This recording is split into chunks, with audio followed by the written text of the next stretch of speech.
Hi everyone, welcome to another episode of the Non-Native Leader, my video podcast series about, non-native speakers of English. I'm Daniele, I'm the host, and if you follow the series, you've seen we've been talking to leaders in NGOs, leader in fintech, IT, artists, and people from different backgrounds who all have one thing in common. They were not born in an English-speaking country. I'm happy today to have here with me Giannis Chatzidis from sunny Greece. Well, it is sunny today, that's what he told me anyway. Yeah. Giannis, you're very welcome here with me. Yeah, it's my pleasure. Thank you. Thank you so much for the invitation, Daniele. It's my pleasure. And looking forward to it. Oh, great, great, great, great, great. So as usual, I don't want to spoil things, but then I always end up spoiling. So I've already said your country and where you are from, but so tell us, are you actually in Greece today, or it was me just No, it's not your imagination. Yeah. I am okay. in Greece, yeah, in Thessaloniki, the second biggest city. So I live in Greece. Yeah, currently I am a mindset coach, but before that I had an experience of 9 years in IT. Wow. Working with companies mostly abroad from Greece, mostly located in the Netherlands and a bit in Germany. Uh, so yeah, it's like mostly my background is in computer science, artificial intelligence, a lot. All of my projects and companies were, let's say, AI related stuff, let's say. Oh, Yeah, and after that, I made a shift, and now I'm in the coaching space, and I enjoy it a lot. wow, wow, that's great. Yeah. So there is something I always end up talking to career switchers, probably because I'm a career switcher myself. So Yeah, I totally love what you're doing. So mindset coach and coming from IT. Okay, okay. doesn't make We have sense. to clarify this, yeah? I already love it. Yeah. So, yeah, it's like I think I will go back in 2019 where I was part of a startup in the Netherlands, and a big bomb exploded one day, and the biggest investor ran away. Oh, So we lost $156,000 overnight. So every month. So they gave us every month this amount. Back then we were a team of 20 people or around 20 or something like that. So the company was rising in terms of employees at least. absolutely. And yeah, one day the founders said us, you know, the bomb exploded, we have to fire people. Ouch. Yeah, and I I can't lie, my hands were popping, my heart was like out of my body, and I was like, what's going on? I just had rented my apartment with my girlfriend. I had expenses, rent, bills to pay, and I was like, oh, okay, let's see. So after 1 week of huge stress and anxiety, uncertainty, I got into the virtual room with them in the meeting, and they Yeah. told me, Yannis will be our only employee in the company out of 20 people. So you were left like the last man standing in the Yeah, company. last survivor, let's say. Yeah. Okay, I mean, it must have been great from some aspects, but also a bit weird, being the last So man. mi yeah, so mixed feelings, I would say. On the one Mm. hand, I was like, Relieved, yeah. yeah, relieved because I still have my job. On the other hand, I was like, come on, how am I supposing to do all of this stuff? I Yeah, mean, I'm just a junior guy. This is exactly. this is who I was back then, a junior guy. And you know, Immense I pressure on you, I suppose. yeah, pressure. I felt lost. I was like, okay, how can I continue out of here? You know, what will be Yeah, the demands, the pressure, the responsibilities? Do I have to do on a daily basis? You know, I that, had someone to guide me. Now it's yeah. like I'm alone. Gee, yeah, that's crazy. I'm just curious, how long did you last in that situation? I think it was like around 2 months. 2 months, Two okay. Well, months I fair was play to completely you alone. because 2 months alone, Yeah. um, it's just, yeah, I don't know. It doesn't feel right in some ways. Yeah. Yeah, it is what it is for sure, but still. Okay, so from working in a thriving startup to all of a sudden being the last man standing, really. Yeah. Yeah.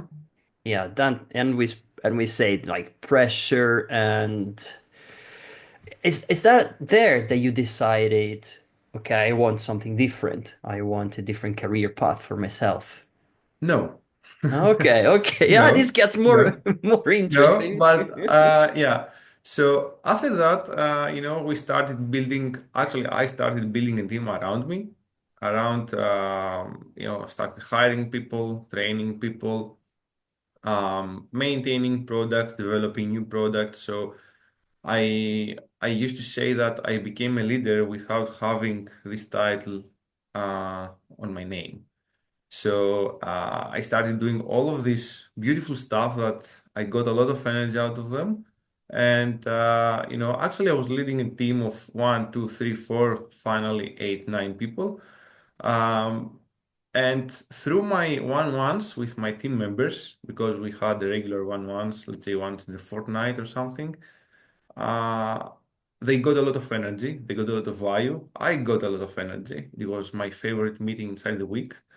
And one day I thought, okay, let's see how I can improve them to make them better first for them and after that for me. And this is how I met coaching. Okay. So first building the team and then helping the team members to learn the ropes, as you say in English, but Yeah. also to expand their knowledge and so I guess yeah, that obviously gave you the hint. Hey, this is what I want to do. Yeah. Yeah, exactly. So it's mostly about because as a leader, I care a lot about not only the professional aspect of someone, but also the personal aspect of someone. So what's blocking you in your personal life? You know, are you okay?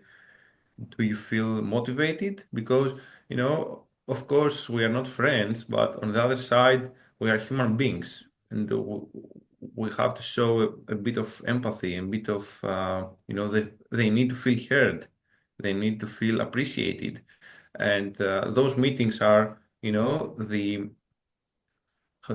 gateway for them in order to feel like that. And after every meeting, we agreed on some certain actions, or they had their aha moments about their work, about their life, or something. And I was like, okay, maybe I'm good on that. I just had some doubts, some second thoughts, but I was saying to myself, yeah, probably you're good on that. So do you want to try it? Maybe more professionally, or just to go to a school and learn more about what that coaching is? Yeah, And this is good. how I started. Wow, that's a great story, Yanis, because a lot of people after having a few one-to-ones decide to quit the leadership path because oh no, this is insane. I can't be talking to people, every week or it's because a lot of people feel that as a burden. And I love the fact that for you was exactly the opposite. So having one-to-ones meant getting more energy uh, for Hmm. you, but also for the people you were talking to. And yes, this is a special approach, I believe. And this is one approach that it is truly effective in a company, in a small company, in a large company, in a small team, and in a large team. Uh, and so I really like this side of the story. So from Thank you. one to ones to becoming a professional coach. Yeah. And so, and obviously, yeah, you decided to follow that path and make that as your main business today, didn't you? Yeah, actually, I started with applying all the techniques first to my teammates because I started thinking about, okay, let's build a coaching model. Let's find out with what kind of audience I want to work with or to talk about, etc. So, and I started, helping my younger self initially. Hmm. So this is what I did. So I started with some like leadership coaching. So I help first-time leaders because I was a first-time leader and I had a lot of struggles, obviously. So I started with that. In the beginning, it was really nice. In the beginning, I always started with examining, testing a lot of models, approaches, etc. Yeah. And also I started with some team coaching because for me it's super, super useful when, we hear about the team bonding that we usually, some companies Yes. apply and yeah, it's super beneficial for them. But through team coaching, I think the bonding that you finally achieve is huge Yeah. after So some it's time. not just a buzzword then when you talk about No. team bonding. Is it something Yeah. real? Yeah, it's something real. Exactly, it's something real Okay. because inside your business, in your daily business, you don't have the time to realize who is like in front of you at the office, who is on the other Yes. side of the call. And through team coaching, you play games, you have fun, you realize some things, you meet the other person in more depth, you know. So all of this beautiful stuff. And after that, I went to mindset coaching simply because I wanted to help myself to overcome all of my mindset obstacles. Because I realized that even if you want to change a career, to start a business, to get out of a tough life situation, I don't know what it is, put everything you want here, is like, yeah, you really want to overcome your biggest enemy. And who is our biggest Yes. enemy? Our mind. Wow. So you started coaching yourself in a way. Yeah, in a way, yes. In a way, yes, because we do have so many insecurities, right? It's like Yeah. running away, imposter syndrome, self-doubts, second thoughts, perfectionism. It's like, and this is just a short list.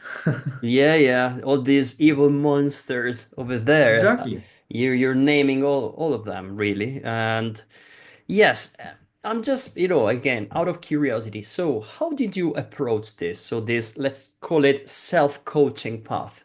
So, did you start asking questions in the mirror like everybody imagines it, or was it a bit like deeper in a way? Yeah, so usually I started with writing personally. Oh, I express myself better with writing rather than talking. So I started writing my thoughts down. I wouldn't call it like a diary or something, but I would call it like, Yannis thoughts or Yannis yes. mind in paper or something. So, this is how I started. And I started, writing down usually my best memories and my worst memories in my life. And I tried, after that, after reading again those notes, I started realizing some patterns in those memories. Like, okay, this is something this memory might be connected to that memory. You know, this really great memory that you want to live every time, and every days, you want to be like that day, might be connected with that memory from your childhood. And it was like a puzzle on my mind Yeah. in paper. And I started playing some games with myself and said, and this is how one of my tools was birthed back then. It's called the inner compass matrix. And because we combine a lot of memories from our childhood, from our career, from our Yes. adult life, adulthood, etc., and finally, I found out why I do what I do. For Wow. me, this is super powerful because every Yes. time that I feel like not enough, insecure, uncertain, a lot of self-doubts, second thoughts, I go back then and read those two memories. After Yeah. that, I read the connection and say, this is why you should continue. This is why you should not quit. Yes. Wow, that is great. I think it is empowering. You can see exactly, you can recognize the patterns there, and that is great. And it's also it gives you the tools, I suppose, to face every time you have your self-doubts again. You go, okay, wait a second. This is back to the Mm. pattern, and you recognize it, and you can face it in a way which Yeah. is precious. Wow. So it's amazing, like going from something bad, so going from bad news, like yeah, no more investors, so the company is pretty much going to shut down, to Yeah. finding your own way and understanding as well your personality, and then finding your career, your true mission in a way. So this is, yeah, I mean it's a bit cliche, but we can learn from bad news, and there is no such thing as bad news. Yeah, some people say that, and then you go like, no, it's incorrect. But in your case, it was bad news, but it was also good news in a way. Yeah, yeah, sounds cliche, I agree. Really common. But on the other hand, is like we make our destiny. We make our choices, and we are our choices, right? So Yeah, I could I could easily run away when I was like the only employee in the company and say, okay, guys, I quit. that's it. This is not for me. Uh, yeah, so I made my choice. Of course, I got a lot of that. Probably I lost something else that I never learned. Yeah. But it's like again, it's like how much you want to put yourself into this uncertainty and to explore it. Because Yeah. when you avoid something, this is what I believe, and this is how I coach my students as well. It's like what you avoid is usually what you want to be, but you're really afraid of. Ah. So, So the famous, yeah, like aspirations, dreams, but in a way we're too scared, so hmm. we tend to avoid those things. And yeah, the famous comfort zone. Oh no, no. I'm fine Yeah. here. Yeah, I My want to my be warm, sofa with a blanket. Yeah, no. Yeah, Don't need exactly. the don't need the outside world. I'm fine. Yeah, Yeah, yeah. true, true. These are all our inner enemies in a way. So things that are stopping us from becoming the better version of ourselves, we could say. And Giannis, I'd like to backtrack a little, right? Because Mhm. another interesting thing you mentioned at the beginning was Greece and the Netherlands. Yeah. What's the connection? How did you decide to go that way? Yeah, yeah. When I was inside I started searching for a job while I got my master degree. Greece was like in a big financial crisis. So, as Italy, I guess so, uh, unfortunately. So, the opportunities here probably were not that enough. And also, financially speaking, to be really honest with you, I wouldn't get paid what I would probably deserve. So Yeah. I started looking abroad. And the initial idea was like I would go to the Netherlands to live there, but after that big bomb, everything changed, and they offered me a remote position. So it was like win-win because literally I didn't really want to leave my country Yes. because I love my country, and uh, and on the other hand, I was like in a company where uh, I enjoyed what I was doing, and also the salary was a bit higher than the Greek standards. So this is how I met Netherlands because it was like I had a lot of friends there, living there back then, and it was like something that also Dutch people talk really good English. Oh yeah, of course. Yeah, yeah. Yeah. So it's kind Do you of speak Dutch at all? no, no at all, nothing, even a word. Yeah, I was curious because probably people say it is not the easiest of languages to learn, but yeah, Yeah, I don't know. I suppose you can get away with English when you are working with a Dutch company. Yeah, exactly. Yeah, it's super possible because they speak really good English, everyone, especially the young Yeah, ages. yeah, So you don't really have to learn Dutch. Yeah, yeah. So it was like, yeah, for me it was like a great bridge between me and where I was and my aspirations were back then was like were like to be, let's say, a data scientist. So Netherlands really helped me on that and gave me that opportunity that great. Greece, unfortunately, back then couldn't give it to me. Yes. And at the same time, that was the way you started your, let's say, international career Mm. from the comforts of your home, of your own home, Yeah, which yeah. is, yeah, this is not, let's say, the typical pattern, right? Because people normally either go to live abroad or they go for a period, then they come back, and then you show that the possibilities now are endless because you can Mm. actually work internationally from your bedroom, from your living room, Yeah, from your home exactly. office, anyway. Yeah, exactly. And yeah, and back then, actually, the remote working was not that famous because it was Exactly.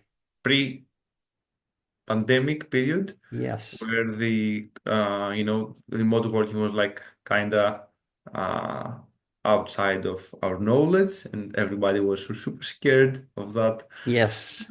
remote And thing. and actually, yeah, was there a challenge for you?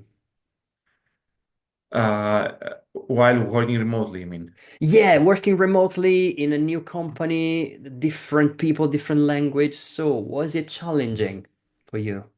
Um, First of all, adapting, Mm, because personally, I'm not a person that adapts really fast in new environments. So it was a challenge. And first of all, I always had the stress and the anxiety to get their trust. And so, because I was the only person who has been working remotely, and everyone else was at the office, okay. so it was like, at least at my eyes, it was like, okay, this one works remotely, all the other at office, so we can kind of, I don't know, see them working, you know, but Yeah. the other one is like somewhere else. We don't know what he's doing. We don't know if he's working or not, you know. So all of these thoughts came on my mind, and I was like, okay, so how can I prove to them that I'm actually working? How can I, gain their trust? How can I, and I ended up working more finally, just to prove to them. But all of this, again, it was like just mind games, Yes. insecurities that I had back then. And, I think though that was my biggest obstacle back then and my biggest challenge. Yes. So all these second thoughts, as we said, and then, oh yeah, no, maybe they think I'm not working, and Yeah. maybe they think I'm just, having fun here from home. And it's curious you said you ended up working twice as much as the other people Mm. to make yourself visible in a way. And how long again? How long did it go on? Because it must have been hard, working that much and feeling that you were the only remote guy there. Yeah, I think that lasted around 6 months because after that the big bomb exploded Right. and I was alone. So I think it was like around, yeah, 6 to 7 months that I was in that situation. Again, stressful. Uh, you know, I had probably, again, as you perfectly said. It's like this visibility metric that I find it super unfair in companies. But it's like when you are the only remote person, probably you start having those thoughts about, am I visible enough in comparison to others? It's again, you compare yourself with someone else, which is totally unfair. Now I realized it from the coaching point of view. Yeah. But again, it's super normal. Yeah, Yes, yes, you're there. It's totally different situation. And there was not much, yeah, as you said, not much experience back then. So you couldn't like go online and say, oh, how do you work remotely in yeah, yes, but because these days it's easy to go check on Google or whatever you want and see, okay, this is how I can sort of work and stay visible. But back then, you had to somehow create your own visibility and yeah, and play by ear, as you say. So yeah, that must have been intimidating, all right. And then yeah, so then the big turning point, as we said. So going back to what we said at the beginning, the big turning point was the the falling of mm, the company, the loss of the investor, and having to reinvent yourself. So this is again interesting because it took you a few months to find a way to work, to stay visible, to connect with your peers, and then all of that changed all of a yeah, sudden, and then you had to reinvent yourself as a leader, so building a team and connecting with the team, and that they finally gave you the new career path. So yes, I just love these non-linear stories. It's I think this is probably one of the main reasons why I love doing this. So Giannis, if you had to combine all your experiences, so first international, then building visibility, then going through like layoffs and building up a team, and finally finding a way through leadership. Mhm. Combining all these experiences, would you have any recommendations for people who are thinking of having an international career, either remotely, moving abroad, or just exploring really what's out there? yeah, yeah. So what I would say is like because we live in a period where the social media are dominating. And what I see from students and people out there is like we have lost a bit of critical thinking about we receive a ton of info on a daily basis about this is what I would do, this is what I would do the X, the Y, the Z, blah blah. And finally we don't know what to do. And what we finally do is not who we are.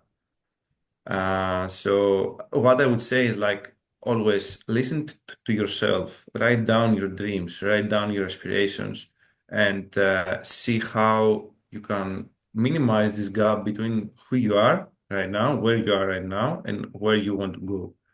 And yeah, just close social for a while, even if it's a great tool for us as entrepreneurs. It's like close social for a while and just get a paper and a pen, write down what you want, your wants and your aspirations, two main things, and just connect them with your current situation. Because, when you really want something and you're passionate about that, I strongly believe that you can go one step closer to that. I don't know if you're going to succeed with the real definition of success, but at least you can fight it. And you are going to learn a lot, believe me, a lot out of that. Yes. And so it sounds cliche again, I know, but try to invest a bit on your critical thinking and listen to yourself literally, though. Not just I want to work in a company, a monk company, for example, or something. Just ask yourself, okay, what makes you to want to work there? It's like aspiration, it's a dream, or it's a society belief. Right.